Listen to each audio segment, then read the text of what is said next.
আপনারা দেখছেন master within বেঙ্গলির পরিবেশনায় অনুধ্যান, প্রতি শনিবার সন্ধে 7টা থেকে live Facebook channel master within Bengali এবং আরও অন্যান্য প্ল্যাটফর্ম, ইউটিউব, পডকাস্টে লাইভ এটা পরিবেশনা হয়। আপনারা আরও মানুষের কাছে এটা শেয়ার করে দিন এবং দেখতে থাকুন আজকের অনুধ্যানের পর্ব।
সকলকে নমস্কার।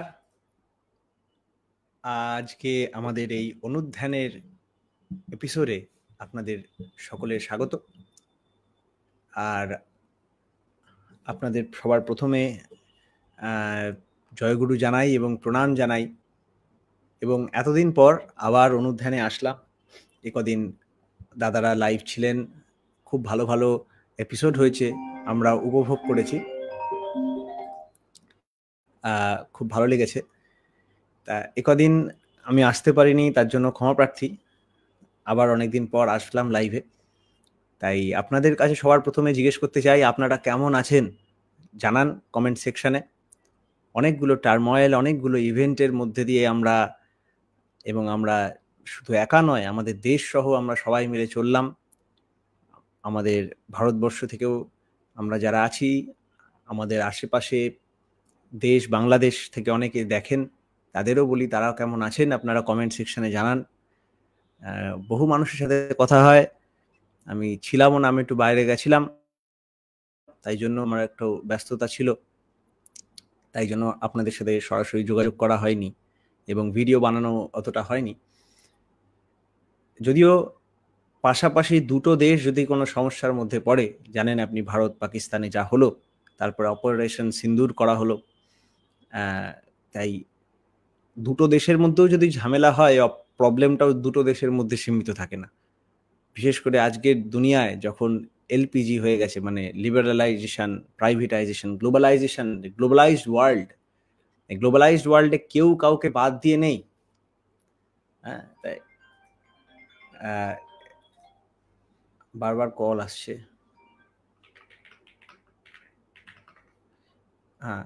তো কেউ কাউকে বাদ দিয়ে নেই, তাই জন্য সমস্যা কারোর একার না। আমরা যদি এটা নিয়ে আগেও আলোচনা হয়েছে বারবার, যে আমার দেহে, আমার পেটের যদি কোনো সমস্যা হয়, আমার পেটের সমস্যার জন্য কিন্তু মাথা সেটা নিয়ে চিন্তিত হয়ে পড়ে। পেটের সমস্যা হলে আমার মাথা দিয়ে সেটার কিন্তু সমাধান করতে হয়। তাই আমার মাথায়, যদিও মাথার সাথে পেটের কোষের কোনো ডিরেক্ট লিঙ্ক ওরমভাবে না দেখা গেলেও, পেটের কোষের সাথে মাথার কোষের কখনো দেখা নাও হতে পারে, কিন্তু তারা কিন্তু ওতপ্রোতভাবে জড়িত। সেইভাবে এই টোটাল ওয়ার্ল্ডে আমরা যদি গ্লোবালাইজেশন করি বা না করি, আমরা ন্যাচারাল ইকোসিস্টেমের মাধ্যমেই কিন্তু প্রত্যেকের সাথে জড়িত। আর এই প্রত্যেকের সাথে জড়িত বলেই আমরা প্রত্যেকের স্বার্থ। আর এই প্রত্যেকে যে আমরা প্রত্যেকের স্বার্থ, বোধটাই ধর্ম জাগিয়ে দেয়। তাই জন্যই ধর্ম একটা এত ইম্পর্টেন্ট সাবজেক্ট। এখন অনেকে একসময় বলেন যে ধর্মই তো সব প্রবলেমের মূল, ইত্যাদি ইত্যাদি। না, আমার মনে হয় ধর্ম প্রবলেমের মূল সেরকমভাবে বলতে গেলে এই প্রশ্নটা বিষয়টা ওরকম হয়ে যাচ্ছে। একজন যারা ওই খুব ডিপ্রেসড হয়ে যায়, তারা একটা কথা বলেন যে জীবনটাই যেন আমার দুঃখের, জীবনটাই দুঃখের কারণ, এরকম ভাবে অনেকে বলেন। হ্যাঁ, তাহলে এই জীবনটাকেই আর রাখবো না, এই প্রশ্নটা ওরকম হয়ে গেল। জীবন থাকলেই জীবনের সমস্যা হবে, তার মানে জীবনটাকে বাদ দিয়ে দেওয়ার জন্য তো না, না, জীবন আছে বলেই না জীবনের উপভোগ, জীবনের সুখ দুঃখ সবকটা ম্যাটার করছে। যদি জীবনটাই না থাকে, এই সব কিছু দাঁড়াবে কিসের ওপর? তেমনই ধর্ম জিনিসটা বাজে বা ভালো না, ওটাকে কিভাবে আমি ইন্টারপ্রেট করছি। আর একটা জিনিস, আমি যখন ওই বাইরে ছিলাম, একজন বারবার এই প্রশ্নটা করছিল যে কথায় বারবার উঠে আসছিল যে ধর্ম ডেফিনিশনটা দিয়ে কি হবে? আমরা না হয় ধর্মের ডেফিনিশনটা ঠিক করে দিলাম, আমরা না হয় ইন্টারপ্রিটেশনটা ঠিক করে দিলাম। ইন্টারপ্রিটেশন ঠিক করলে কি যুদ্ধ থেমে যাবে? ইন্টারপ্রিটেশন ঠিক করে দিলে কি সমস্ত প্রবলেমের সমাধান হয়ে যাবে? এই বিষয়ে বলতে গেলে হ্যাঁ, তার আরো কিছু কথা হলো। তখন সে বলছে যে হ্যাঁ, আপনার সমস্ত কথা আমি মানলাম এবং জিনিসটা ঠিক, কিন্তু এই ইন্টারপ্রিটেশন নিয়ে আমি কি করব? এগুলো তো ওয়ার্ডস, এগুলো তো কেবল শব্দ, এটা দিয়ে আমি কি করব? এইটা শুনে তারপরে আরেকজন বলল যে হ্যাঁ, এই ওয়ার্ড চেঞ্জ করলাম, কিন্তু ইটস অলরেডি টু লেট। সারা ওয়ার্ল্ডে ওই ভুল তথ্য ছড়িয়ে গেছে, এখন আপনি ঠিকটা যদি তুলেও ধরেন, এই ঠিকটা ইংরেজিতে কথা হচ্ছিল, তিনি বলছেন ঠিকটা তুলে ধরলেই বা আমরা কি করব, এখন তো আমরা ইউজ টু হয়ে গেছি ওটায়। তখন তার সাথে তার উত্তরে দেওয়া হলো যে এই ওয়ার্ডস আর এই সেন্টেন্সেস যদি এটাই যদি বিষয় হয় যে ওয়ার্ডস বা সেন্টেন্স থাকলে এটা বড় ব্যাপার না, তাহলে তো আমায় বলতে হয় এই পুরো দেশটা যে চলছে, এই দেশটাও তো কিছু টেনেটস বা কিছু সেন্টেন্সের ওপর চলছে। সেই সেন্টেন্সগুলো একসাথে আমরা বলি সংবিধান, কনস্টিটিউশন। তো কনস্টিটিউশনের মধ্যেও তো কিছু সেন্টেন্সই আছে। যখন ইউএন বা যখন কোনো দুটো দেশের মধ্যে কিছু সমঝোতা হয়, কোনো ট্রিটি হয়, এই যে সিমলা অ্যাকর্ডের কথা বলা হচ্ছিল ইন্ডিয়া পাকিস্তানের, বা যে ওয়াটার ট্রিটি ছিল, ইন্ডাস ওয়াটার ট্রিটি, যেটা ইন্ডিয়া চেঞ্জ করলো। তো এই ট্রিটিটা কি? ট্রিটিটাও তো একটা পেপার, একটা ডকুমেন্ট, কিছু ওয়ার্ড, তাই না? তাহলে এই সেন্টেন্স বা ওয়ার্ডের ভ্যালু আছে। সেই সেন্টেন্স বা ওয়ার্ড যদি একটা ভার্ডিক্ট হয়, সেই সেন্টেন্স বা এরকম প্ল্যাটফর্ম পায়, সেরকম জায়গায়, সেরকম অথরিটিতে যদি ওটাকে রাখা হয়, তাহলে সে word can create miracles. Even সৃষ্টিটাও তো ওয়ার্ডেই হয়েছিল। বাইবেলে আছে in the beginning was the word and the word was with God. যেহেতু ওনারা খ্রিস্টান ছিলেন, ওনাদের সাথে এই ওয়ার্ড নিয়ে কথা হচ্ছিল, তো ওনারা খুব প্লিজড হয়েছিলেন কথাটা শুনে। ইভেন শুধু তাই না, তখন তাদের বললাম, একজন বললেন যে প্লিজড হয়েছি খুব তোমার কথাটা শুনে।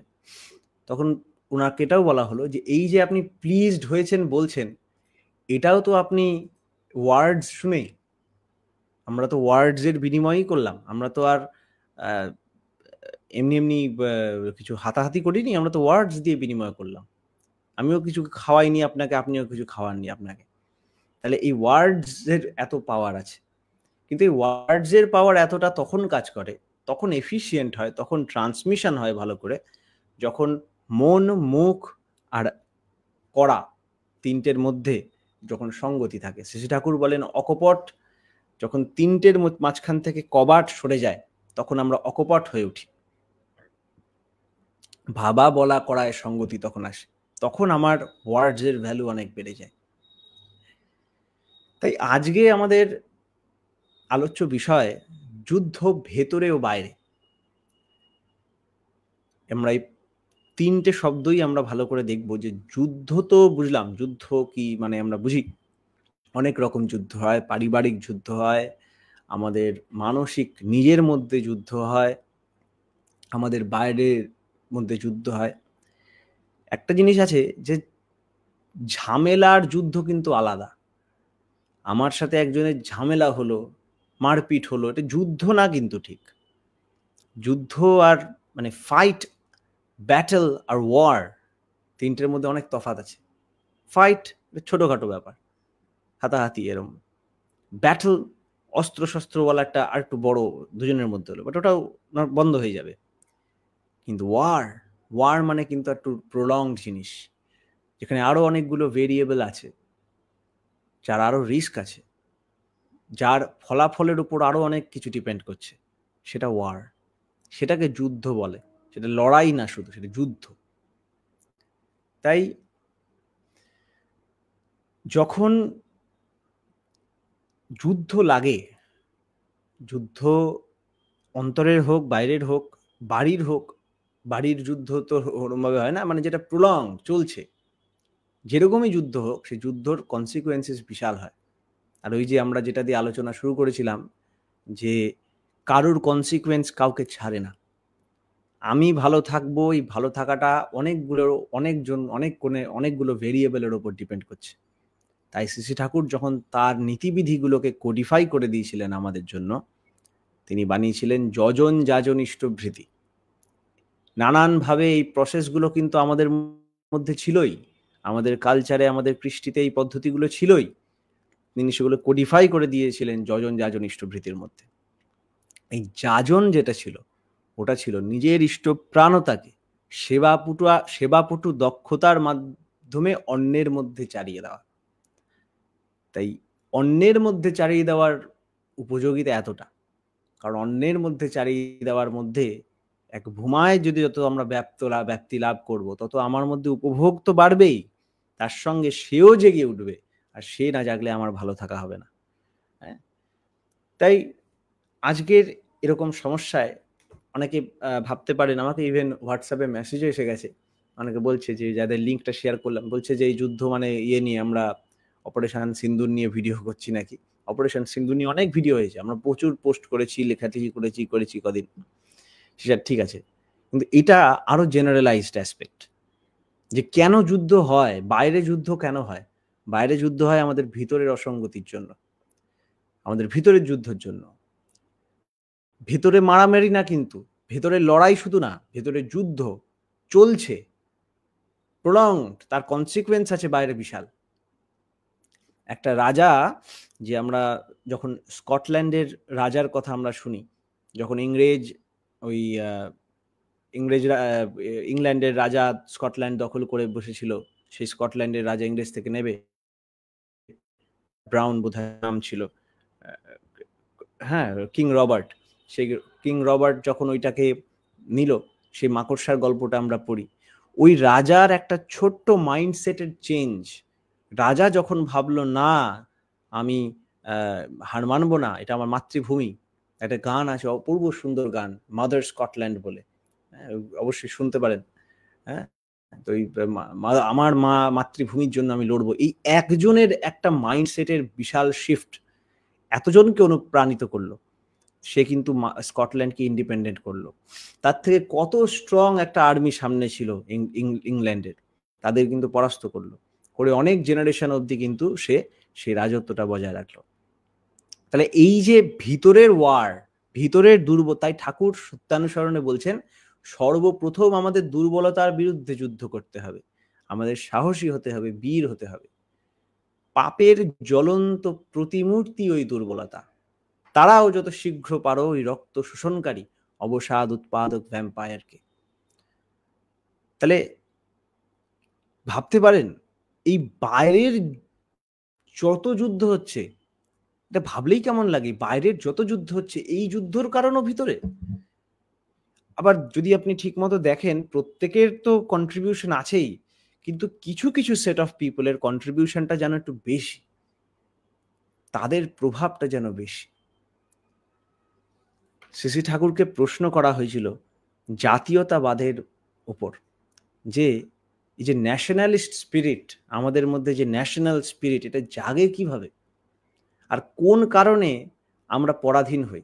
এটা শুনে অনেকে যারা কমিউনিস্ট মাইন্ডসেটের মানুষ আছেন তারা হয়তো রেগে যেতে পারেন, বা তথাকথিত কমিউনিজম এতে যারা আছেন তারা রেগে যেতে পারেন। ব্যাপারটা না, দেখেন আপনারাও একটা ইজমের মধ্যে আছেন। আমি যে ইজমই ফলো করি না কেন, বোলশেভিজম, কমিউনিজম, ন্যাশনালিজম, প্রত্যেকটা ইজম একটা বাদ। আর এই এক একটা বাদ বা এক একটা নীতি বা যাই বলেন, এইটার ইনভেনশন হয় ডিউ টু সাম নেসেসিটি। যখন ওয়ার্ল্ড ওই জার এবং ওইসব রাজাদের ভুল অত্যাচারের উপর যখন ওর পদপৃষ্ঠে ডুবে যাচ্ছিল সব, আপনি যদি দেখেন ফ্রান্সে যখন রাজা লুই, ওদের একটা সেই একদম উল্টোপাল্টা অত্যাচার, হ্যাঁ, বুর্জোয়ানেস, কি বলে বাংলায় ওয়ার্ডটা আমার মাথায় আসছে না, তাদের ওই বুর্জোয়াস লাইফস্টাইল, তাদের ওই পাওয়ারফুল, নিজের পাওয়ার দেখানো, এত ক্লাসিফিকেশন এবং ক্লাসের মধ্যে এত আভিজাত্যকে এড়িয়ে অহংকার, জাত্যাভিমান, যা নিচুদের, যাদের নিচু বানিয়ে আরো নিচু করে দেওয়া, তাদের শোষণ, এইটা একটা এমন রিয়াকশন তৈরি করে দিয়েছিল তাদের সোসাইটির মধ্যে, যে একটা বিশাল ফ্রেঞ্চ রেভলিউশন আরম্ভ হয়ে গেল। গিলোটিন ফিলোটিন করে এসে বিচ্ছিরি ব্যাপার, রাজার গলা কাটা হলো, মেরি অ্যানোয়েন্টের গলা কাটিয়ে দেওয়া হলো, হ্যাঁ, তো এইসব শুরু হলো।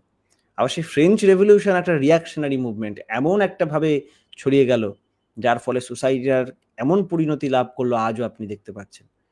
সেই নানান রকমের কি না কি চলছে, ব্যালেন্স এদিক ওদিক হয়ে গেছে। ওটাকে ফাইট করার জন্য আবার একটা র্যাডিক্যাল এক্সট্রিম একটা আউটফিট আসলো, ওটাকে করার জন্য আবার কমিউনিজম আসলো, ওটার সাথে ফাইট করার জন্য আবার ফ্যাসিজম আসলো। আমরা দেখতে পাচ্ছি যে এই রিয়াকশনারি মুভমেন্টটা চলেই যাচ্ছে। আমরা রেসপন্ড করছি না, কিন্তু আমরা রিয়াক্ট করছি। এটাই একটা অন্তরের যুদ্ধের একটা বড় পরিণাম। তাই আমি যেই ইজমই বলি না কেন, আপনি যেই ইজমেই থাকুন না কেন, আপনি কমিউনিজমে থাকুন, আপনি ন্যাশনালিজমে থাকুন, আপনি যেই বাদই থাকেন না কেন, সেটার মূল কি চাইছি আমরা, ওটা ভুললে হবে না। আমরা চাইছি অস্তিত্ববাদ। আমরা চাইছি সব কিছুর এই যে আমার সত্তাটা আছে, আমার যে জীবনটা আছে, এইটা নিয়ে আনন্দের সাথে উন্নতির দিকে এগোতে থাক, নিয়ে চেতনার সাথে বৃদ্ধির পথে চলতে চাই। এটাকেই আমাদের ঋষিরা বলছেন, আমার যে সত্তাটা আছে, আমার যে বিইংটা আছে, এই সত্তাটা হচ্ছে সৎ চিৎ আনন্দময়। এই সৎ মানে অস্তিত্ব আছে, এটা আমি আছি, এই ফিলিংটা আছে। আর এই যে আমি আছি আমার চেতনা নিয়ে, অন্যের সাথে সাড়া দেওয়া নেওয়া, অন্যের সাথে কথা উপভোগ, এটা চেতনার প্রতীক। তাই আমার সত্তা আছে চেতনা নিয়ে বর্ধনের পথে, আনন্দের পথে, আনন্দ বর্ধন সম্বেগ নিয়ে আনন্দের পথে চলে যাচ্ছে। তাই এটাকে বলে existence, consciousness and blissful becoming. আর এই সত্তার সচ্চিদানন্দময়, এই সচ্চিত আনন্দর প্রপার্টিগুলোকে যে যতটা ফুলফিল করে, যেই ইজম বা যেই প্রিন্সিপাল সেটাকে যতটা ফুলফিল করে, সেটা ততটা ভালো। আর এইটাকেই ধর্ম বলা হয়। সত্তার সচ্চিদানন্দের পরিপোষক যা, তাহাই ধর্ম। আর এই প্রিন্সিপালস অফ অল ধর্ম যদি কোনো মানুষের মধ্যে এমবডি করে, যেমন মার্কসিজম নিয়ে বলছিল, সে যেন দাঁড়িয়েছিল একজন লিডার হয়ে, সে দাঁড়িয়েছিলেন একজন লিডার হয়ে, তার মধ্যে সেই ইজমটা একটা প্রতিমূর্তি হয়ে দাঁড়িয়েছিলেন। যখন নেতাজি ফ্রিডম মুভমেন্টের কথা বললেন, তার লাইফের অনেকটা তিনি এমবডি করেছিলেন। তিনি ওই মার্শাল স্পিরিটটা নিজের মধ্যে দেখাচ্ছিলেন, যে এইটা আমার মিশন, এইটা আমার মেসেজ, এবং আমার লাইফটা তার প্রমাণ। তিনি স্যাক্রিফাইসের কথা বলার আগে নিজে স্যাক্রিফাইস করে দিলেন, দেখাচ্ছেন যে আমি এসেছি, আমি প্রথমে ঝাঁপিয়েছি, আসো তোমরাও ঝাঁপাও। তিনি এমবডি করছেন সেই মার্শাল স্পিরিটটাকে, সেই ন্যাশনালিস্ট স্পিরিটটাকে। তেমনি এই যে সত্তাকে সচ্চিদানন্দময় বলছি, সচ্চিদানন্দের পরিপোষক যাই, এই বিইং অ্যান্ড বিকামিং এর যে প্রিন্সিপালস গুলো, এই যে যা কিছু যত ইজম আছে, এটা আরো ব্রড একটা অ্যাসপেক্ট। এটা ছোট কোনো জিওগ্রাফিতে লোকেটেড না, এটা কোনো কোনো টিম বা দল বা কোনো সেক্টে লোকেটেড না, এটা ভুমায় ছড়িয়ে আছে প্রত্যেকের জন্য। এটা এই সমস্ত কিছু সবকিছু নিয়ে এই যে ধর্মটা আছে, এই প্রিন্সিপালটাও কিছু কিছু মানুষ এমবডি করে। আর তাদের কেন্দ্র করে যে আন্দোলনটা হয়, সেটাকে আর আন্দোলন বলা যায় না, সেটাকে বলা হয় উদ্দোলন। এটা হয়েছিল সেই কৃষ্ণের সময়, যখন শ্রীকৃষ্ণ এসেছিলেন। তিনি ছিলেন সেই আচার্য, আচার্যং মাং বিজানিয়াত। তিনি বলতে পারতেন সর্বধর্মান পরিত্যাজ্য মামেকং শরণং ব্রজ, তোমাদের মন গড়া ধর্ম হাটাও, আমাকে দেখে ফলো করো। বলতে পারতেন because he was the living embodiment. তিনি দেখিয়েছেন, করে চলে দেখিয়েছেন, আচরণ করে জেনেছেন, তাই আচার্য। এসেছিলেন যীশু খ্রিস্ট, I am the way the truth, no one can reach to the father but through me. তিনি করে দেখিয়েছিলেন, রিয়েলাইজড হয়েছিলেন এবং বলেছিলেন তোমরাও পারো। এরকম করে আমাদের জগতে কত সদ্গুরু, কত পুরুষোত্তম যুগে যুগে এসেছেন, এসে দেখিয়ে গেছেন পথ। এরকম ব্যক্তিত্বদের আমরা বলি জীবন্ত আদর্শ, আমরা বলি সর্বোত্তম পরিপূরক, কারণ এরা ডাইরেক্টলি এড করে আমাদের সত্তাকে। শ্রী ঠাকুরকে এই নানান ইজমের মধ্যে বেড়াজালে ফেসে একজন জিজ্ঞেস করছিলেন যে জাতীয়তাবাদের ব্যাপারে অনেক রকম প্রশ্ন করছিলেন। হ্যাঁ, যে আমাদের জাতীয়তাবাদ দেশে কমে যাচ্ছে, হ্যান ত্যান।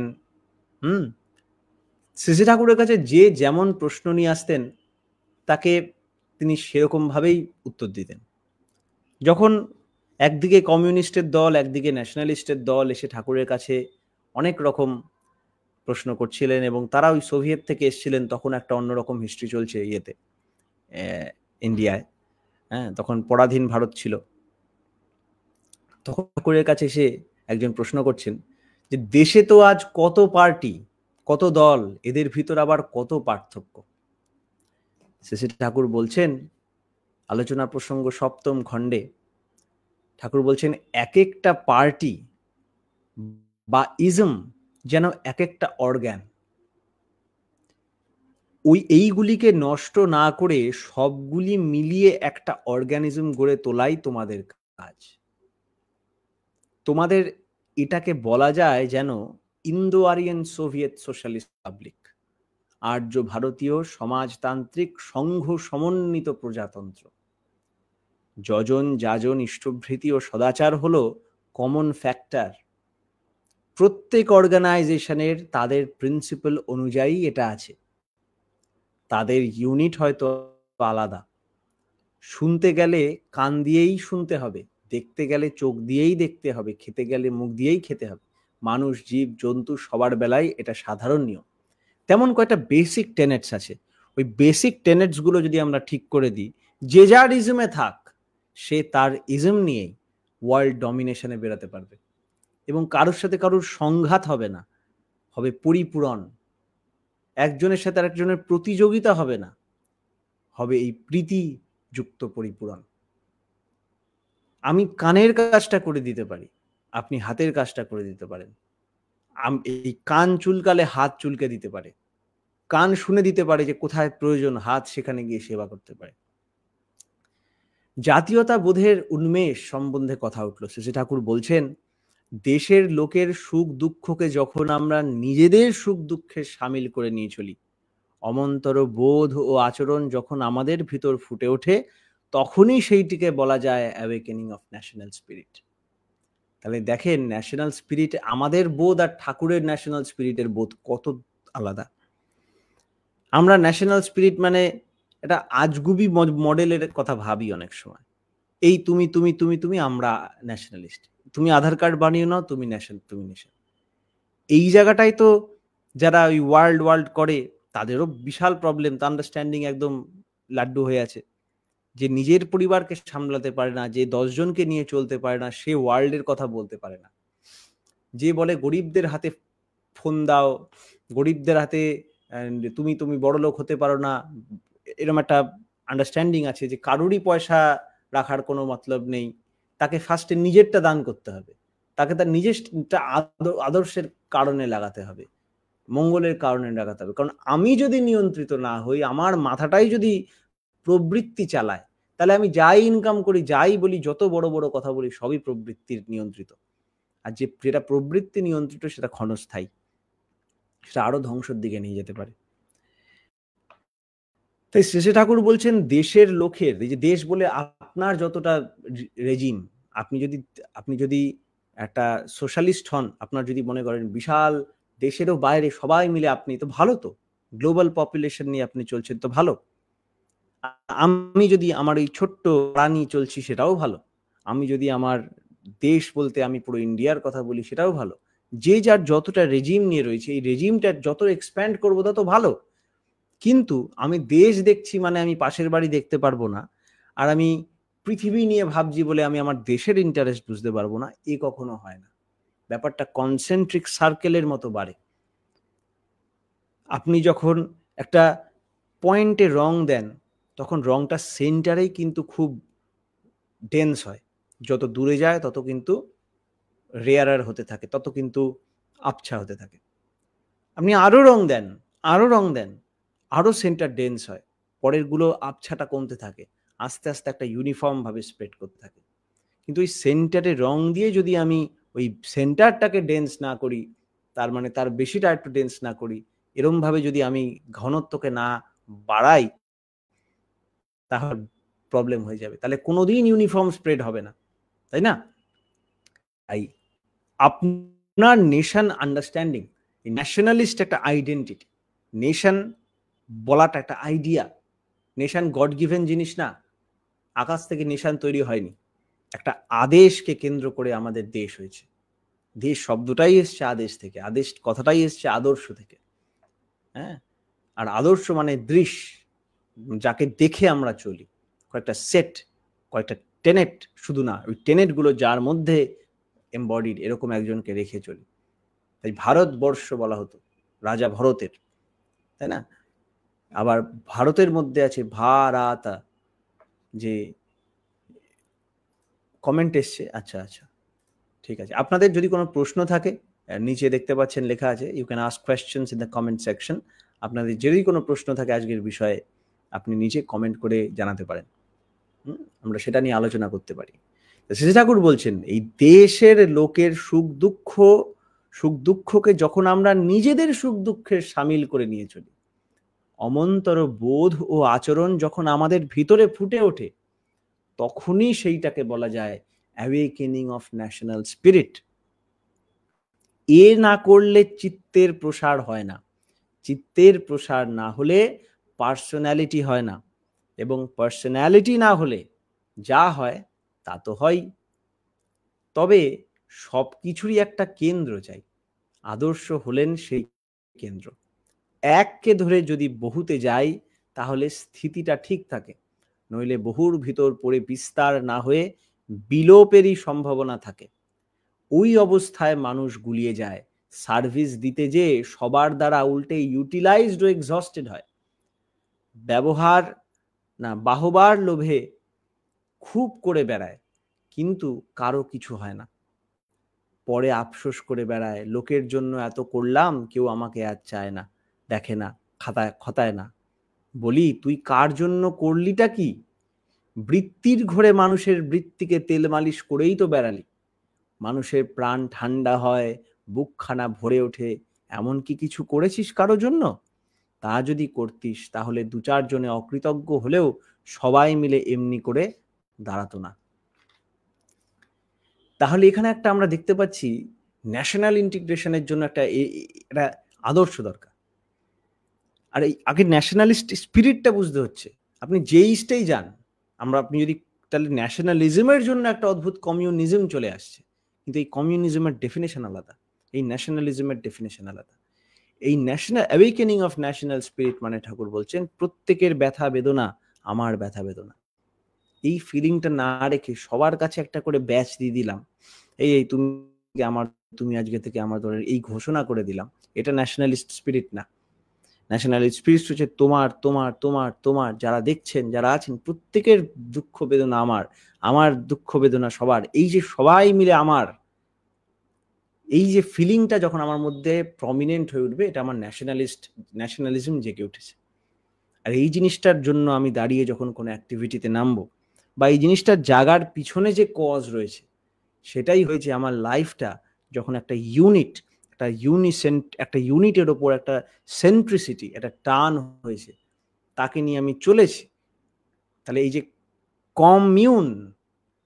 কম মানে কানেক্টিং টু আ ইউনিটি, যখন আমরা হচ্ছি একটা ইউনিটের সাথে আমরা কানেক্টেড হচ্ছি, এই কমিউন থেকে কমিউনিজম, তাহলে ন্যাশনালিজম অ্যান্ড কমিউনিজম কিরম ভাবে মিলে যাচ্ছে। সোসাইটিকে তখন আমরা সার্ভিস করতে বেরোচ্ছি কেন? জাস্ট সবার হবে ওই জন্য না। সোসাইটিকে সার্ভিস করতে বেরোচ্ছি তার একটা সিম্পল কারণ আছে, যে সোসাইটির প্রত্যেকটা ইন্ডিভিজুয়ালের পেন আমার পেন। এই সিম্পল ব্যাপার, এই সিম্পল স্টিমিউলাসটা আমাকে রেসপন্সিভ করে তুলছে, আমার মধ্যে একটা রেসপন্স জেনারেট করছে যে তুমি সমস্যায় আছো মানে আমি সমস্যায় আছি। আর ঠাকুরের জীবনটাই তো তার সব থেকে বড় এক্সাম্পল। তিনি বলতেন যে করে দেখাতেন, দেখেছি তার লাইফটা। তিনি বলতেন যে পর বলে কাউকে ভাবতেই পারি না, তাহলে পরোপকার করব কিভাবে? তিনি কাউকে আজ অব্দি পরোপকার বলে ভাবতে পারেন। অনেক বড় বড় ক্রিমিনাল যখন ঠাকুরের কাছে এসে থাকতেন, আশ্রয় নিয়েছিলেন, একজন ডিএসপি তখনকার এরকম প্রফেসর, এই পুলিশ অফিসার এসে ঠাকুরের কাছে এরকম এসে বলতেন যে আপনার মতো মহাপুরুষ পাই না, এই না সেই না, কিন্তু আপনার ওপর একটাই খালি আমাদের চিন্তা, একটাই আক্ষেপ, যে আপনার এখানে অনেক বড় বড় আসামিরা রয়েছে, বড় বড় ক্রিমিনালরাও এখানে এসে লুকিয়ে থাকে, তাদের যদি আপনি ছাড় দিতেন, তাদের যদি আপনি ঢুকতে বন্ধ করে দিতেন, তাহলেই মিটে যায়, তাহলে আপনার কত সুবিধা হয়। ঠাকুর বলতেন আমি কি করে বুঝবো কে আসামি কে না আসামি? তখন সে ডিএসপি বলছে আপনি তো সবই বুঝতে পারেন, আপনি তো সবই জানেন, দেখতে পারেন। তখন ঠাকুর বলছেন তাহলে তাদের জন্য কি ডাবের জল তিতা হয়ে যায়?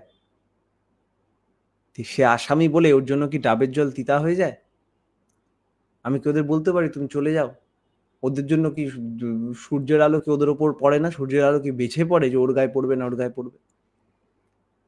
এই হচ্ছে ঠাকুর, এটা হচ্ছে nationalist spirit, perfect national globalised spirit বলতে পারে। প্রত্যেকের জন্য, সকলের তরে সকলে আমরা, প্রত্যেকে আমরা পরের তরে যে আছে ওরকম। যে এটাই ঠাকুর ধর্মের ডেফিনেশন দিয়েছেন, অন্যে বাঁচায় নিজে থাকে, অন্যের বাঁচার মধ্যেই আমার থাকা, ধর্ম বলে জানিস তাকে, তাই না? তারপরে ঠাকুর কাছে এই ভারতের পরাধীনতা সম্পর্কে কথা উঠল। ঠাকুর বলছেন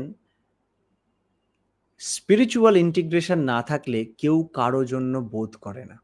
এই যে একজন আরেকজনের বোধ করার কথা হচ্ছে, awakening of national spirit, awakening of social spirit, যাই বলেন, এইটা না হয় না যদি আমাদের মধ্যে একটা স্পিরিচুয়াল ইন্টিগ্রেশন না হয়, একটা আধ্যাত্মিক সংহতি অন্তরে না হলে কেউ কারোর জন্য বোধ করে না।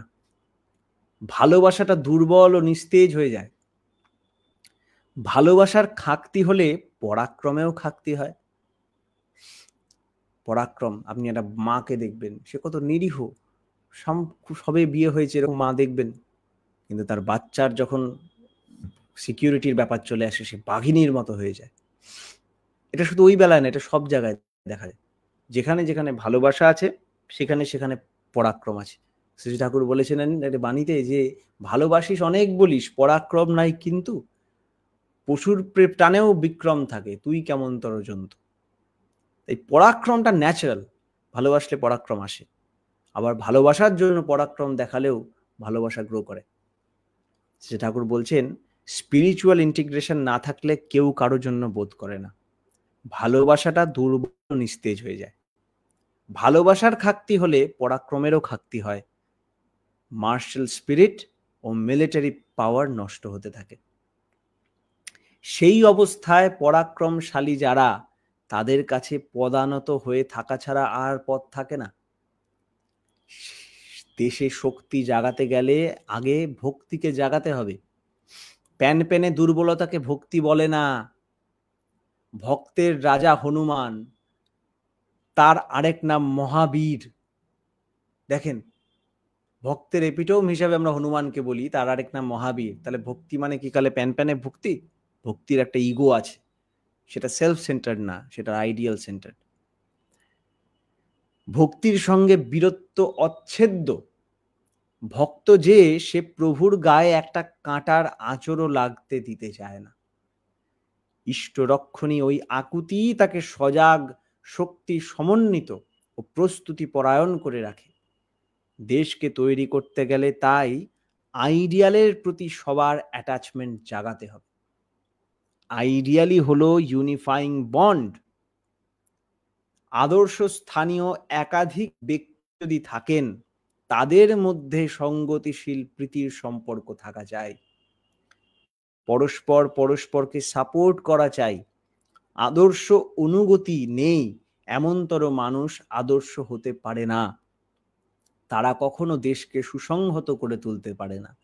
তাই আমার দেশের যদি কোনো প্রেসিডেন্ট হয়, আমার দেশের যদি কোনো প্রাইম মিনিস্টার হয়, আমার দেশের যদি কোনো লিডার হয়, কেউ যদি আমার আদর্শ হয়, তার যদি আদর্শ না থাকে তাহলে হবে না। তাই এরকম অনেক লিডারদের আদর্শ থাকা চাই। সেই আদর্শ হবে আমাদের ইউনিফাইড বন্ড।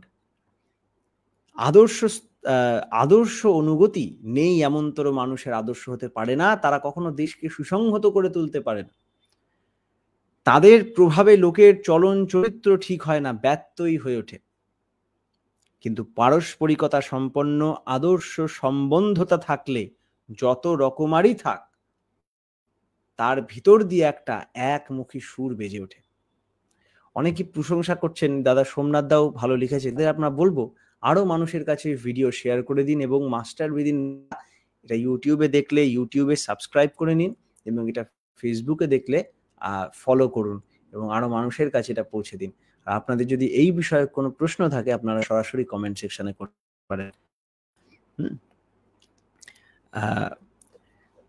হ্যাঁ, কিন্তু হ্যাঁ, প্রত্যেকের আপন হয়ে ওঠে, করায় বলায় ভাবায়। চলনার তোরে শক্তি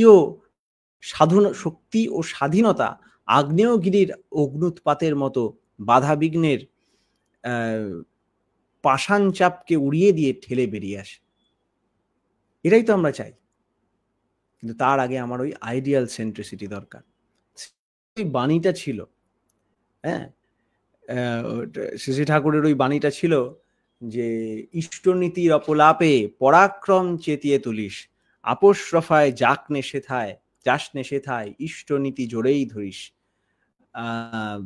এমনতর চল না যদি রাখতে পারিস নিত্যদিন, দুনিয়ায় মাথা উঁচুই রবে, হতে হবে না কভুইহীন। তাহলে দেখেন, ইষ্টনীতির অপলাপ যেখানে হবে, আমি ইষ্টনীতি পালন করব, তার সাথে সাথে সেখানে পরাক্রমে চেতিয়ে উঠব। আমার যেন না হয় আমার মধ্যে একটা স্পিরিচুয়াল ইন্টিগ্রেশন আসবে। আমার স্পিরিচুয়াল ইন্টিগ্রেশন কিন্তু আমার মধ্যে আমার একটা হোমলি একটা সেক্টেরিয়ান কনফ্লিক্টের উপরে গিয়ে একটা সোসাইটাল ইন্টিগ্রেশন সৃষ্টি করে দেবে। আর এই সোসাইটাল ইন্টিগ্রেশন চলতে চলতে এটা কিন্তু আস্তে আস্তে একটা ন্যাশনাল ইন্টিগ্রেশন, ইভেনচুয়ালি ইন্টারন্যাশনাল ইন্টিগ্রেশনে পরিণত করে দেবে। এটাই এইভাবেই হয়েছে আজ অব্দি, যতবার হয়েছে। তাই আদর্শকে নিয়ে আমরা যেন সামনে এসে পড়ি। হ্যাঁ, শ্রী ঠাকুর কাছে যখন এই আজকে দেখতে পাচ্ছি যত বড় বড় যুদ্ধ হচ্ছে, বাইরে যত বড় বড় সমস্যা হচ্ছে, রাজনৈতিক পরিস্থিতির প্রবলেম হচ্ছে, আমরা তার আনসার খোঁজার চেষ্টা করি বিদ্রোহে। হ্যাঁ, আমরা বিদ্রোহে, কিন্তু আমরা ভুলে যাই আমরা কিন্তু বিদ্রোহ এক্স্যাক্টলি চাই না। বিদ্রোহ একটা মেজার, তাই না? অনেকে বইয়ের ব্যাপারে জিজ্ঞেস করেন, এই বইটা হচ্ছে দেশ কাল প্রসঙ্গ, পূজনীয় বিদ্যুৎ রঞ্জন চক্রবর্তীর সংকলনায় চর্যাশ্রম প্রকাশনায় পাওয়া যায়। শ্রী ঠাকুরের আলোচনা প্রসঙ্গ, দ্বীপরক্ষী, এরকম অনেক বইয়ের থেকে কম্পাইল করে এই বইটা বানানো হয়েছে। শ্রী ঠাকুর দেশ নিয়ে, পলিটিক্স নিয়ে, সব নিয়ে কিরকম কি মতামত দিয়েছেন, কি সলিউশন দিয়েছেন সেটা আছে। আপনার masterwithinstore.in এ আপনি এই বইটা সংগ্রহ করতে পারেন, এবং যদি ইন্টারনেটে কিছু ইস্যু হচ্ছে ইদানিং, আপনি আমাদের কমেন্ট করে বা আমাদের মাস্টার উইদিনে মেসেজ করে সরাসরি আমাদের বলতে পারেন এই বইটা দরকার হলে, আমরা আপনাদের কাছে কুরিয়ার করে পাঠিয়ে দেব। তা ঠাকুরের কাছে যখন এইসব নিয়ে প্রশ্ন করা হচ্ছে, যে বিদ্রোহ বিপ্লব এসব নিয়ে করা হচ্ছে, তখন ঠাকুর বলছেন যে না, বিদ্রোহ আমরা চাই না, কিন্তু অ্যাকচুয়ালি আমরা ফাইট ফাইট একটা রেসপন্স, প্রয়োজনে ফাইট করতে হয়। আমরা ফাইট ইন ইটসেলফ চাই না, আমরা ফাইট বা ফাইটে জিততে চাই, তাই না? যে যুদ্ধ হবে, মারপিট হবে, এমনি ওটা চাইছি না। আমরা চাইছি ওটা নিশ্চয় পিছনে একটা কারণ আছে, কিছু একটা পাচ্ছি না বলে ওটা করছি। শ্রী ঠাকুর ওটার সম্বন্ধে বললেন, বিপ্লব চাই, বিদ্রোহ চাই না। ইন্টারনাল সিভিল ওয়ার তো চাই না, এমনকি ব্রিটিশের বিরুদ্ধেও বিদ্রোহ চাই না, বিপ্লব চাই। আমরা তাদের বলতে চাই, মানুষ হিসাবে তোমরা যা চাও আমরাই তাই চাই। মানুষ হিসাবে তোমাদের অমানসিকতা যা আছে তা তোমাদের, আমাদের এবং অন্য সবার পক্ষে ক্ষতিকর, তাই তা আমরা রেজিস্ট করব। এটা হিউম্যান বা এক্সিস্টেন্সিয়াল পার্সপেক্টিভ থেকে মানবীয় যতটুকু আছে সেটুকু মেনে নেব, এতে সবার ভালো। কারো মরণ চাই না আমরা, সবারই জীবন চাই। এই হলো আমাদের অমৃত বিপ্লব। অমরণ অভিযান রুখতে গেলে প্রকৃতি তাকে খতম করে দেয়। আমাদের এই অমরণ মিশন যদি কেউ আটকাতে চায়, প্রকৃতি তাকে আটকে দেয়। বিপ্লব তার জন্য দায়ী নয়। ঝড় মেরে চলে, ঝড় মেতে চলে, তার উদ্দেশ্য নয় ঘর বাড়ি ফেলা। ঘর যদি ঝড়ের গতিপথে বাধা সৃষ্টি করে, তার বেগ সামলাতে পারে না, পড়ে যায়। বান ডাকে, পথে যে দাঁড়ায় সে ডুবে যায়। এ হলো প্রাকৃতিক বিধান। অমৃত বিপ্লব হলো জীবনমুখী একটা প্রচন্ড চলন। সেই চলনার পথ রোধ করে যা দাঁড়ায় তা বিধ্বস্ত হয়, কিন্তু এই চলনার মধ্যে কারো বিধ্বস্তি কামনা নেই। তাই আমরা আমাদের নেশনের জন্য, আমরা আমাদের বিইং এন্ড বিকামিং এর জন্য যা করণীয় আদর্শ কেন্দ্রিকতার সাথে উত্তালভাবে করে যাব। তার বিরুদ্ধে যা আসবে প্রাকৃতিক নিয়মে সেটার সাথে রুখে দাঁড়াতে পারবে না, সেটা বিধ্বস্ত হয়ে যাবে। তাই কিন্তু তার বিধ্বস্তি কামনা কিন্তু আমাদের নেই।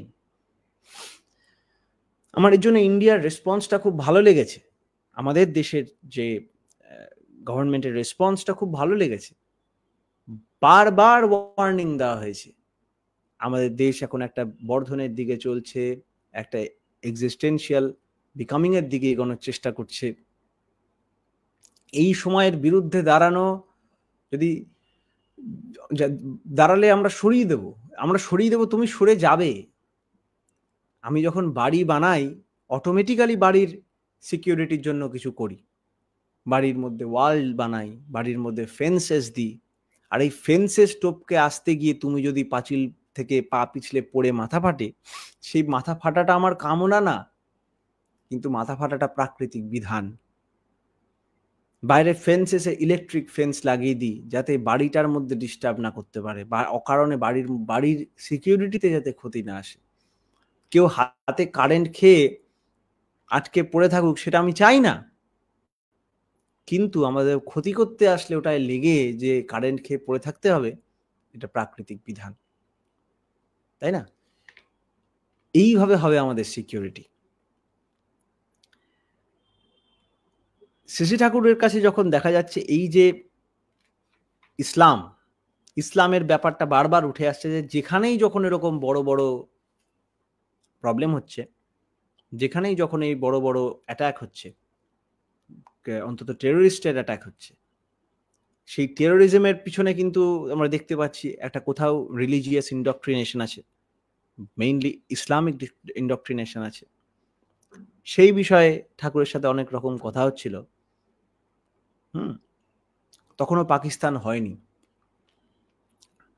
ঠাকুরের কাছে আলোচনা প্রসঙ্গ সপ্তম খণ্ডে এটাও, ঠাকুরের কাছে প্রসঙ্গক্রমে শ্রী ঠাকুর বললেন, আজকাল আনন্দের ব্যাপার সামনে উপস্থিত হলেই তার সঙ্গে সঙ্গে বিষাদের ছায়া নামে মনে। চারিদিকের যেমন অবস্থা, তাতে মানুষ আর কতদিন এইভাবে আমোদ স্ফূর্তি করতে পারবে তা বলা যায় না। নিজ বাসভূমে পরবাসী হওয়ার কথা যে আছে, এতদিনে বোধ হয় তা পুরো মাত্রায় ফলতে চলল। সবাই আপন স্বার্থ নিয়ে আছে, কিন্তু আজকের স্বার্থ দেখতে যে কালকের স্বার্থ জলাঞ্জলি দিচ্ছে, নিজের দুঃখ এড়াবার দায়ে যে সন্তান সন্ততির দুঃখ কায়েম করছে, তার বোঝে না। পাকিস্তান তৈরি হওয়ার আগে আগের ঘটনা। প্রশ্ন করছে করণীয় কি? ঠাকুর বলছেন বাইরে থেকে বাংলাদেশে লোক এনে বসিয়ে বিভিন্ন সম্প্রদায়ের মধ্যে সংখ্যাগত সামঞ্জস্য বিধানের কথা কতদিন থেকে কতজনকে বললাম, কেউ কান দিল না। তাহলে যেটার আঙ্গিকে ওই র্যাডক্লিফ লাইন টানা হয়েছিল, হ্যাঁ, ইন্ডিয়া পপুলেশনের বেসিসে যখন ভাগ করলো দেশটাকে, এটা হতো না কিন্তু। ঠাকুর অনেকবার বলেছেন, শ্যামাপ্রসাদকে বলেছেন, আরো সবাই বড় বড় লিডারদের বলেছেন, নিজে করেছেন সাধ্য মতো, কিন্তু তা কিন্তু করতে দেওয়া যায়নি। হ্যাঁ, তাও উদ্দেশ্য না বুঝে সমাজের লোক শত্রু দাঁড়ালো, করতে দিল না। এটা করতে পারলে সবারই ভালো হতো। মুসলমান ক্ষতিগ্রস্ত হোক তাও আমি চাই না, হিন্দু ক্ষতিগ্রস্ত হোক তাও আমি চাই না। আমার ইচ্ছা এমনতর একটা পরিস্থিতি সৃষ্টি করা যেখানে অন্যায় অত্যাচার মাথা তোলা দিতে না পারে, পরস্পর পরস্পরের বাঁচা বাড়ার সহায়ক হয়। আপনারা বোঝেন সব, কিন্তু কোমর বেঁধে লাগেন না, এই যা দোষ। প্রশ্ন, বর্তমান রাজনৈতিক পরিস্থিতিতে আমাদের করণীয় কি? শ্রী ঠাকুর বলছেন আমরা যা করতে আরম্ভ করেছি ঠিক মতো করে তুলতে পারলে সব ঠিক হয়ে যায়। মানে ঠাকুরের আন্দোলনের কথা বলছিলেন। দেশের লোকের মধ্যে যদি ইষ্টপ্রাণতা, পারস্পরিকতা ও সংহতি গড়ে তোলা যায়, তাহলেই তাদের দুঃখ ঘোচানো যায়। প্রশ্ন, পাকিস্তান যদি হয় হিন্দুরা কি করবে? শ্রী ঠাকুর, যে নীতিবিধি মেনে হিন্দুদের চলা উচিত তা যদি চলে এবং সঙ্গে সঙ্গে যাজনে সবার মধ্যে ব্যাপ্ত হয়ে পড়ে, পরিপূরণী আর্য দ্বারাকে অক্ষুণ্ণ রেখে পূর্বর্তন প্রত্যেকটি মহাপুরুষকে স্বীকার করে নিয়ে পুরয়মান বর্তমান যিনি তাতে কেন্দ্রীভূত হয়ে, তাহলে পাকিস্তান বা যেই স্থানই হোক সব স্থানই সুস্থান হয়ে দাঁড়ায়। কিন্তু আমরা কি তা করব? এটাই হলো বড় প্রশ্ন। প্রসঙ্গক্রমে শ্রী শ্রী ঠাকুর বললেন, মুসলমান সম্প্রদায়ের মধ্যেও সত্যিকার ইসলামের প্রতিষ্ঠা যাতে হয়, এই জন্য আমাদের ঢের করবার আছে। কোরআন হাদিসের কদর্থ করে লোককে যেভাবে বিভ্রান্ত করা হচ্ছে, কোনো ধর্মপ্রাণ লোকেরই তা বরদাস্ত করা উচিত নয়। সুনিষ্ঠ ধর্মাচরণ পরায়ণ শুভবুদ্ধি সম্পন্ন বিজ্ঞ মুসলমান ভাইদের সংগ্রহ করে এই কাজে লাগাতে হয়। তাদের উপর প্রথমটা হয়তো অত্যাচার অবিচার হবে, কিন্তু ধীরে ধীরে লোকে বুঝবে কোনটা সত্য কোনটা মিথ্যা। ধর্মের সঙ্গে অসৎ নিরোধ অবিচ্ছেদ্যভাবে জড়িত। তার এই অসৎ নিরোধ করতে গিয়েই আসে অপোজিশন ও পারসিকিউশন। তা ওভারকাম করার মতো কৌশল ও শক্তি আয়ত্ত করতে না পারলে ধর্মের প্রতিষ্ঠা হবে না। কিন্তু ধর্মের প্রতিষ্ঠা বেষ্টি ও সমষ্টির মঙ্গলের জন্য অপরিহার্য। তুমি মানুষকে টাকা দাও, পয়সা দাও, খেতে দাও, পড়তে দাও, নারী দাও, মাটি দাও, শিক্ষা দাও, সভ্যতা দাও, কোনো দেওয়া হলো না যতক্ষণ না তুমি তার মধ্যে ধর্মকে প্রতিষ্ঠা করে তার অ্যাবিলিটি ও সেলফ কন্ট্রোল আনলক না করছো। হেভেনকে কে কত ভালোবাসে তার পরখ হলো মানুষের ভিতর হেভেনকে সে কতখানি ইম্পার্ট করতে পারে। তাহলে এই জান্নাত টান্নাতের ব্যাপার, সে কতটা ভালোবাসো, তোমার মধ্যে একজন মানুষের মধ্যে আমি ইন্টারনাল হেভেনকে কিভাবে জাগিয়ে তুলতে পারি, কতটা ইম্পার্ট করতে পারি, সেটাই হচ্ছে তার পরিচয়। সেই জন্য গীতায় আছে ইয়ান্তি মদ জাজিনো হপি মাম, তাই না? তাই মুসলমানদের ওই বিষয়ে খুব, যারা প্রকৃত মুসলমান ওদের কথা তো বাদই দিলাম, যারা ওই রকম উল্টোপাল্টা আন্ডারস্ট্যান্ডিং করে, তারা যদি ঠিক না করে তাহলে ওই যে বিধ্বস্তির মধ্যে যাবে। আবার হিন্দুদেরও আমাদের প্রপার হিন্দুর যে প্রিন্সিপাল পঞ্চবর্হী ও সপ্তার্চী ভালো করে যদি না মানি, তাহলে পুরো 12টা বেজে একদম দিকে যাবে। মার্শাল স্পিরিট ফিরিট সব ইভেনচুয়ালি ডুমের দিকে চলে যাবে। আমাদের আইডিয়াল সেন্ট্রিক হয়ে পঞ্চবর্হী সপ্তার্চীকে মাথায় নিয়ে আমাদের সেই যজন যাজন ইষ্টভৃতি পরায়ণ হয়ে চলতে হবে, তাছাড়া রাস্তা নেই। ধর্মান্তিকরণ সম্বন্ধে কথা উঠল। শ্রী ঠাকুর বলছেন ধর্ম চিরদিনই এক, আর তা আচরণের বস্তু। ধর্মের কখনো ভেদ হয় না। ধর্ম কখনো পিতৃপুরুষ বা মানুষের অতীত সত্তা সম্বর্ধনী কৃষ্টিকে অস্বীকার করতে শেখায় না। তা যদি করে তবে তা ধর্ম নয়। ঠাকুর একটা বাণী আছে যে পূর্বপুরুষ চেতন ধারা ধর্মে যদি ছাড়তে হয়, জোর গলাতে বলছি আমি নিছক সেটা ধর্ম নয়। ঠাকুর বলছেন এক এক তাতে মানুষের মন্দ ছাড়া ভালো হয় না। এক কথায় conversion is no verse of religion. ধর্মান্তীকরণ কোনো ধর্মের কথা নয়, কিন্তু পরিপূরণী দীক্ষা জিনিসটা কিন্তু আলাদা। এবার আমি যদি আদর্শের কাছে পুরুষোত্তমের দীক্ষা নিই, সেটা কিন্তু আমার ধর্মান্তরীকরণ করে না, সেটা আমাকে মুসলমান থেকে হিন্দু করে না, হিন্দু থেকে মুসলমান করে না বা খ্রিস্টান করে না। এটা ব্যাপটিজম ফ্যাপটিজম ওই চেঞ্জ ওরম না, ওরম ছিল না কখনো। জিসাস যখন এসেছিলেন তিনি কিন্তু আলাদা আলাদা মত, ইহুদি এদের সবাইকে কিন্তু দীক্ষা দিয়েছিলেন, কিন্তু সে দীক্ষাটা তাদের পুরাতন ঐতিহ্যকে বরবাদ করে নয়, তার পরিপূরণ করে। ঠাকুর জিসাস বলতেন, I have come to fulfil not to destroy. তাই না? আমাদের শ্রীকৃষ্ণ সেরকম করেছেন। রাম বেদ, সেই উপনিষদকে কিন্তু তিনি আরো ভালো করে, বেদকে ভালো করে তুলে আচরণে দেখিয়ে দিয়েছেন। তিনি নববেদ বিধায়ন করেছেন, সেটাই ভগবত গীতার মধ্যে আমরা পাই, তাই না? সেই পুরনো ওই ভক্তিযোগ, রাজযোগ মানে ক্রিয়াযোগ ইত্যাদি সবগুলোকে কিন্তু রেজুভিনেট করে দিয়ে গেছেন, এবং তিনি নিজেকে সেন্টার হিসাবে এস্টাবলিশ করে দিয়ে গেছেন। এটাই বর্তমান পুরুষোত্তমও তাই করেছেন, যুগে যুগে তিনি তাই করে আসেন। তাই ঠাকুর বলছেন কিন্তু পরিপূরণী দীক্ষা জিনিসটা কিন্তু আলাদা। Fulfilling initiation is a different thing. তাতে গুরু ত্যাগ হয় না, বংশ ত্যাগ হয় না, কৃষ্টি ত্যাগ হয় না, বরং প্রত্যেকটাই স্ফুরণ দীপনা লাভ করে। আমার কথা এই যে পূর্বর্তন একজনকে না মানলেও মহাক্ষতি। বর্তমান পূরক পুরুষ সম্বন্ধে বলেছে সর্বদেবময় গুরু। পূর্বর্তন প্রত্যেকটি মহাপুরুষ তার মধ্যে অ্যালাইভ, তার কাছে কনভার্জন নেই, আছে অ্যাডহিয়ারেন্স। কনভার্ট করা মানে বিট্রেয়াল শেখানো, ওটা ধর্মরাজ্যের কথা নয়। আমার কাছে কোনো খ্রিস্টান আসলে তাকে বলি বি মোর ডিপলি খ্রিস্টান, কোনো মুসলমান আসলে তাকে বলি বি মোর ডিপলি মুসলিম। আমাদের শাস্ত্র বলে যে বেদ অর্থাৎ জ্ঞান ও অভিজ্ঞতার দলিলে মানে না, গুরু মানে না, তাকে কখনো গুরু বলে গ্রহণ করবে না, কারণ সে কমপ্লেক্সের দাস হবেই বা প্রবৃত্তির দাস হবেই। তাই একটি দাদা জগতের আধুনিক বৈজ্ঞানিক অগ্রগতির সম্বন্ধে টুকটাক খবর ঠাকুরকে বলছিলেন সেদিন।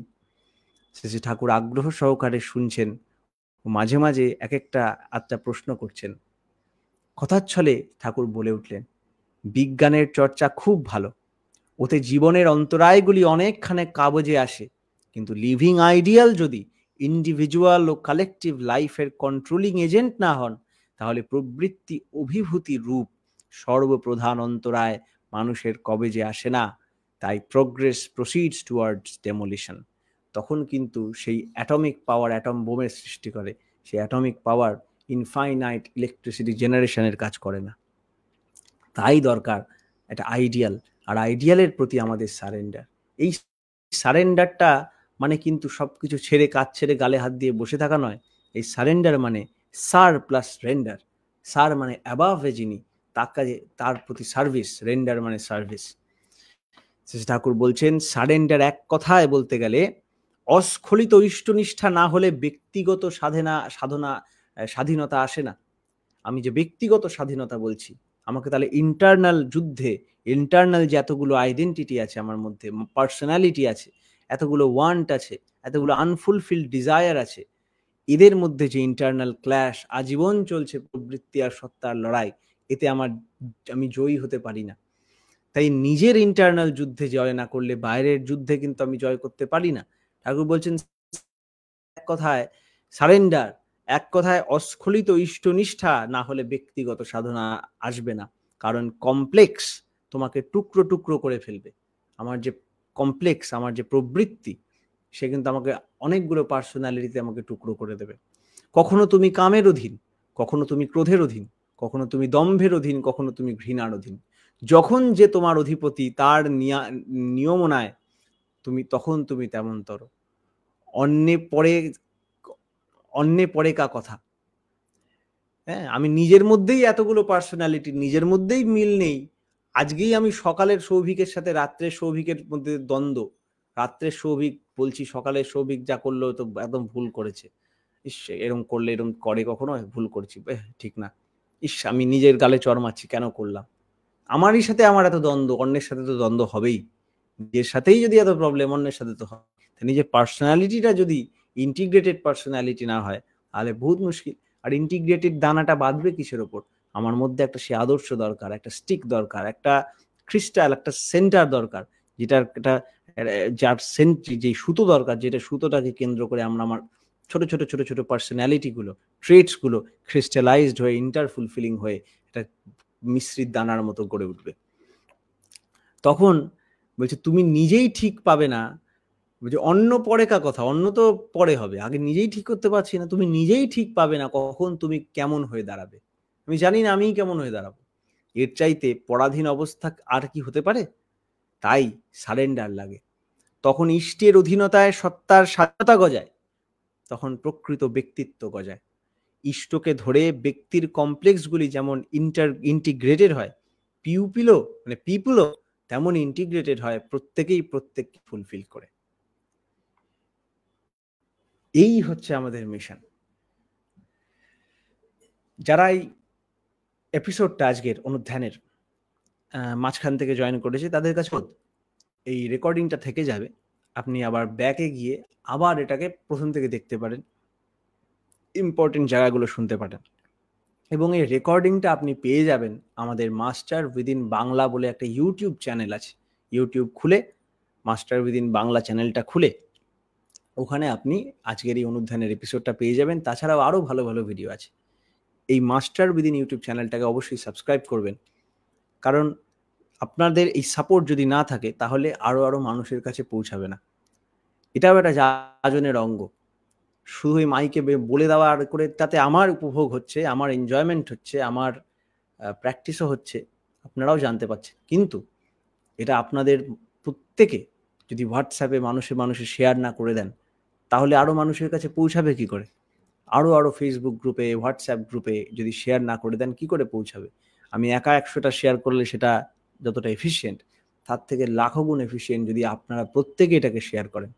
শ্রী ঠাকুরের বার্তা প্রত্যেক ঘরে ঘরে পৌঁছানো দরকার। আদর্শের বার্তা প্রত্যেক ঘরে ঘরে পৌঁছানোর দরকার, প্রত্যেকের অন্তরে অন্তরে পৌঁছানোর দরকার। পৌঁছে আমাদের মধ্যে সেই পরিপূরণী সম্বেগ, পরিপ্লাবনী আবেগের মতো সঞ্চার করা দরকার ব্যক্তি, দম্পতি, গৃহ, সমাজ, রাষ্ট্রে। তবেই কিন্তু শান্তি আসবে। আর এর মধ্যে থেকে আমার যখন ওই নিজের আধ্যাত্মিক ব্যক্তিত্ব স্ফুরিত হতে থাকবে, তখন ভিতরে এমন এমন উপলব্ধির রস তৈরি হতে থাকবে, এমন অন্তর্নিহিত আনন্দের উন্মেষ হতে থাকবে, যেটা আমাকে নবদিগন্ত আমার সামনে খুলে দেবে। সে আনন্দ ভাষায় ব্যক্ত করা যায় না, আর সেটা সঞ্চার না হয়েও পারে না। তাই আপনাদেরও কাছে অনুরোধ, শ্রী ঠাকুরের কথা বলুন, তার ব্যাপারে জানুন। আর প্রশ্ন থাকলে, জানায় অসঙ্গতি থাকলে, যিনি জানেন, যারা জানেন এমন মানুষের সাথে যোগাযোগ করে সরাসরি প্রশ্ন করুন, করে তার নীতিবিধি, তার প্র্যাকটিসেস গ্রহণ করুন। তার প্র্যাকটিসগুলো জেনে সেগুলি কিভাবে প্র্যাকটিস করতে হয়, তার প্রিন্সিপালগুলো লাইফে আনতে হয়, সেটা জেনে নিয়ে করতে থাকুন। জীবন উদ্ধার হয়ে যাবে, অন্যেরও পরিবর্ধনের রাস্তা একদম এস্টাবলিশড হয়ে যাবে। তাই আজকের এপিসোড এখানেই। 58 মিনিট আর 2 মিনিট আছে। আপনাদের যদি কোনো প্রশ্ন থাকে, আমাদের তো কমেন্টে তো শুধু প্রশংসাই আর জয়গুরুই আছে, তো প্রশ্ন নেই আজকের কোনো। যদি থাকে তো আপনারা প্রশ্ন করতে পারেন, পরে আমরা যোগাযোগ করে তার আনসার দেব। আর আপনাদের কেমন লাগলো সেটা আপনারা কমেন্ট সেকশনে জানান অবশ্যই, পড়ে ভালো লাগে। তাহলে আজকের এপিসোড এখানেই শেষ। আপনারা সবাই ভালো থাকবেন। বন্দে পুরুষোত্তম।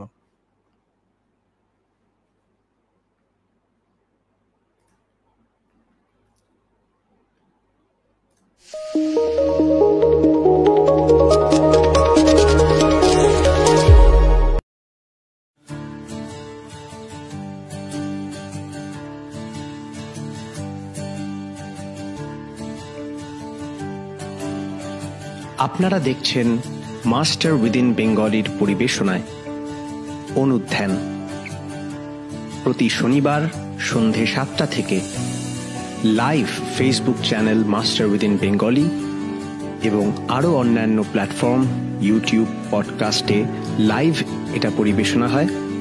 আপনারা আরো মানুষের কাছে এটা শেয়ার করে দিন এবং দেখতে থাকুন আজকের অনুধ্যানের পর্ব।